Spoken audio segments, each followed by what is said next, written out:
Bien, buenos días. El día de hoy vamos a hablar de un tema esencial no solamente para tomografía, sino para todas las imágenes médicas, principalmente para las imágenes digitales, ¿verdad?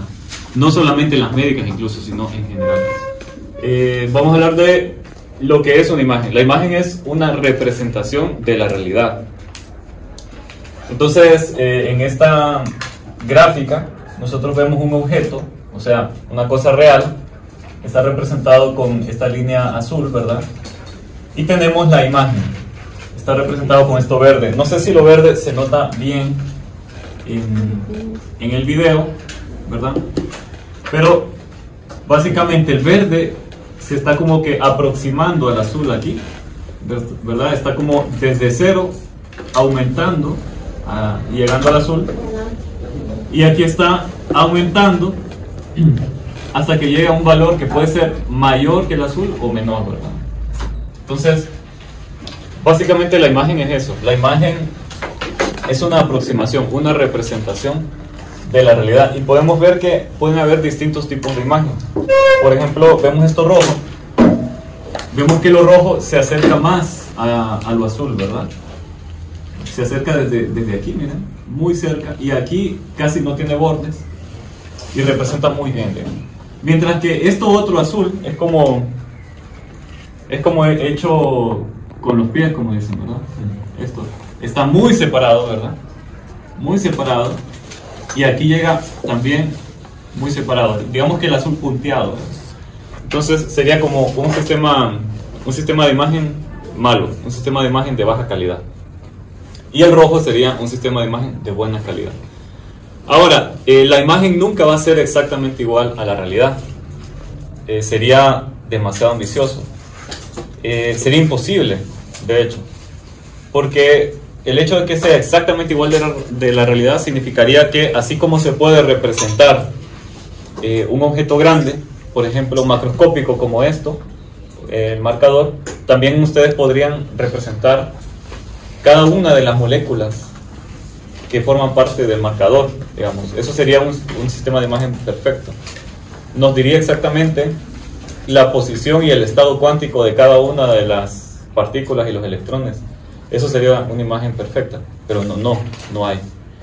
Pero digamos que la forma en que nosotros entendemos esa representación de las imágenes de la realidad es mediante el tamaño del objeto que estamos representando, o el tamaño de cada una de las partes. Entonces, el objeto en sí es así de grande. ¿Cuánto mide esto? Unos 10 centímetros. Vale. Entonces, si estamos hablando de tamaños cercanos a 10 centímetros, digamos que un sistema de imagen puede ser bueno. Pero si luego hablamos de 1 milímetro, sería un sistema de imagen de mayor calidad para que pueda representar un objeto así. Y si estamos hablando de micrómetros, tendría que ser un sistema de imagen súper bueno para que pueda representar algo así, ¿verdad? Entonces, por eso es que tenemos que hablar de esto, de la función de transferencia de modulación. Porque la función de transferencia de modulación nos habla de la fidelidad con la cual cada una de las partes del objeto son representados. Entonces, en este caso, miren, nos está diciendo esta función que a bajas frecuencias, miren, hay una fidelidad muy alta, una muy buena representación de la realidad.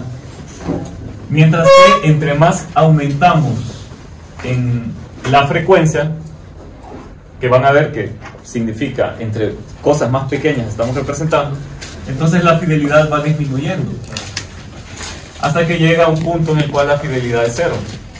O sea, es como lo que les estaba diciendo del marcador. Ya cuando estamos hablando de moléculas, pues ya la imagen no nos dice absolutamente nada de cómo están configuradas las moléculas en esto.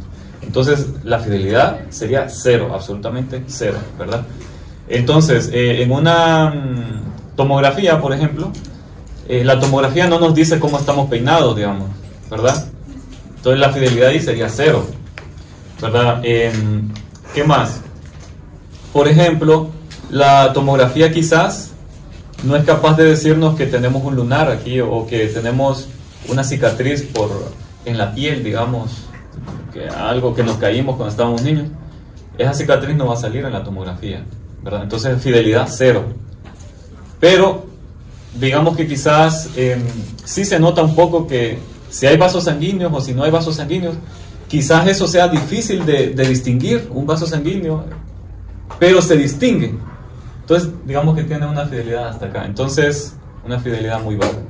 Entonces, sin embargo, el hueso tiene una mayor fidelidad, ¿verdad? Porque tiene mayor densidad. Y los objetos grandes, mucha más fidelidad, ¿verdad? Un hueso grande va a tener mayor fidelidad que un hueso pequeño, ¿verdad? Entonces, quizás, por ejemplo, en la mamografía, como es tejido blando, se necesita mayor fidelidad, mayor resolución.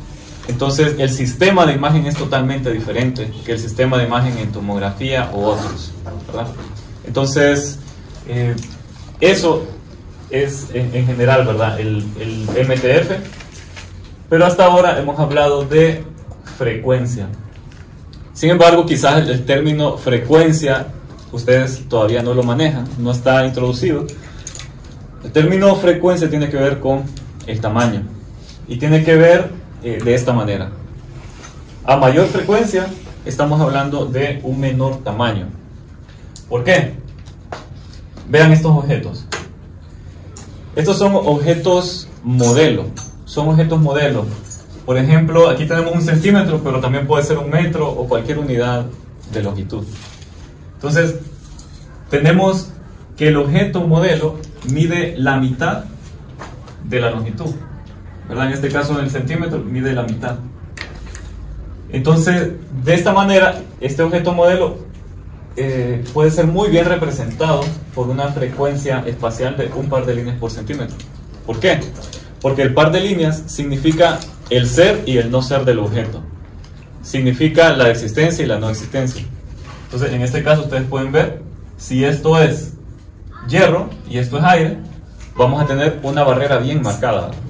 O por ejemplo, si esto es grasa, vaya, un ejemplo más fácil. Esto es grasa y esto es músculo, ¿va? Entonces, grasa y músculo tienen una frontera bien marcada, digamos. Se puede distinguir con una frecuencia baja, digamos, ¿verdad? Si cada uno de estos objetos mide solamente 0.5 centímetros, ¿verdad?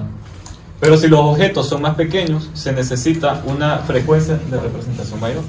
Entonces, si el objeto mide en este caso la mitad, que sería 0.25, mucho más pequeño, entonces para representarlo voy a necesitar un sistema de imagen más riguroso, ¿verdad? Más robusto, que tenga una frecuencia espacial de al menos 2 pares de líneas por centímetro.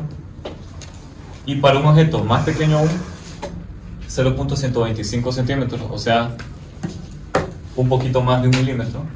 En este caso, necesito una frecuencia espacial mayor. Entonces, ahora, el concepto de pares de líneas por centímetro es bien fácil, pues, porque si yo tengo solamente un objeto, o sea, decir un objeto por centímetro, o decir 2 objetos por centímetro, no tiene tanto sentido. ¿Por qué? Porque si los 2 objetos son iguales, o sea, si tenemos 2 objetos, cabe la posibilidad que los 2 objetos sean iguales, ¿verdad? ¿Cierto? Entonces, si los 2 objetos son iguales, son indistinguibles, ¿cierto? Tenemos, ¿qué cosas iguales? Bueno, no tengo nada igual, ni siquiera mis marcadores son iguales.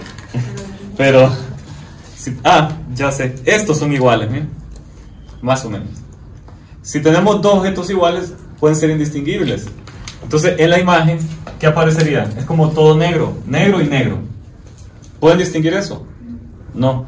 Entonces, por eso no se habla de objetos por centímetro o de cosas por centímetro, sino que se habla de par de líneas. Par de líneas por centímetro. Porque el concepto de par de líneas tiene incluido el concepto de cosas que son distinguibles. Son cosas distinguibles. Entonces, en este caso, grasa y agua son distinguibles. Hueso y aire son distinguibles.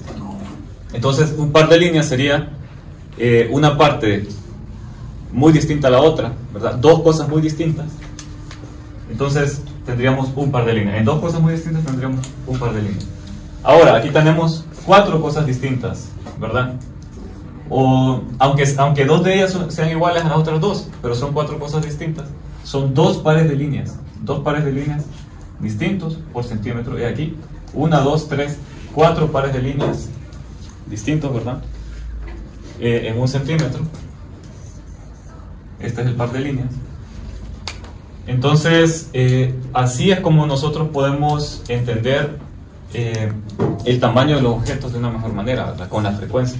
Entonces, si hablamos de 8 o de 16 pares de líneas por centímetro, estamos hablando cada vez de mayor resolución, ¿verdad?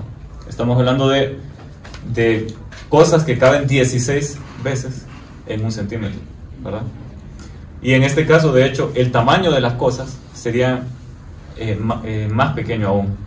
Porque como lo vemos aquí, tenemos un par de líneas por centímetro, significa que el tamaño de las cosas que se pueden ver es la mitad de 1 centímetro, o sea, 0.5. Y así podemos ir haciendo esto, evaluando esto. Ahora, aquí significaría, nosotros podemos poner aquí incluso lo que significa esta frecuencia a nivel de tamaño de píxel observado.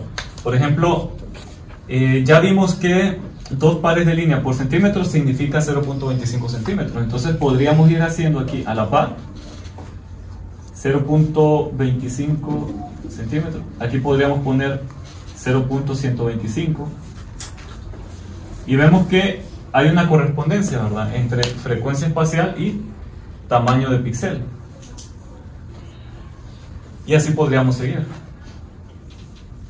Entonces, para que entiendan eso, la frecuencia espacial es el inverso, digamos, del tamaño de píxel, pero no exactamente, porque tiene como un factor de proporcionalidad, que vamos a ver esto pero en otra clase. Hoy nos vamos a enfocar en la función de transferencia de modulación.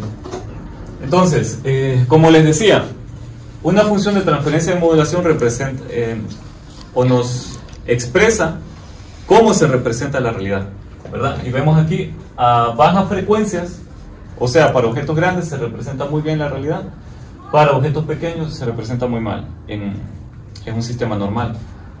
Un sistema perfecto sería, como les dije antes, un sistema en el cual los objetos grandes se representan bien, con una fidelidad del 100%, los objetos medianos se representan bien, con una fidelidad del 100%, y los objetos muy pequeños, las altas frecuencias, también se representan bien, con una fidelidad del 100%. Entonces diríamos que aquí estamos hablando de galaxias muy grandes, o sea, frecuencias espaciales pequeñas, pequeñas, bajas, y aquí estamos hablando de núcleos atómicos, ¿verdad? Frecuencias espaciales muy altas, ¿verdad? Entonces no hay ningún sistema que sea capaz de representar galaxias y a la vez electrones, ¿verdad? Entonces lo que a nosotros nos interesa son, por ejemplo, frecuencias espaciales que hablen de cosas de metros, tamaños de metros, ustedes miden metros o centímetros, y de cosas que midan milímetros, ¿verdad? Por ejemplo, lo más pequeño que podemos ver en radiología, ¿qué son? ¿Sí? Falanges. Falanges. Más o menos, pero no tanto. En mamografía se ven cosas. Calcificación. Ajá. Las microcalcificaciones, ¿verdad? Son las cosas más pequeñas que yo diría que se pueden ver en radiología, ¿verdad? Entonces estamos hablando de micrómetros, ¿verdad? Algo submilimétrico. Con que sea más pequeño que el milímetro, digamos que ya. Entonces, esas son las distancias que nos interesan a nosotros, desde decenas de centímetros hasta micrómetros, hasta ahí. Más abajo de eso no nos interesa, ya no es el campo de la radiología, es otro campo, ¿verdad? Entonces, bueno, espero que esto se haya entendido, y si tienen pregunta, solamente levanten la mano. ¿Pueden ponerle pausa un ratito?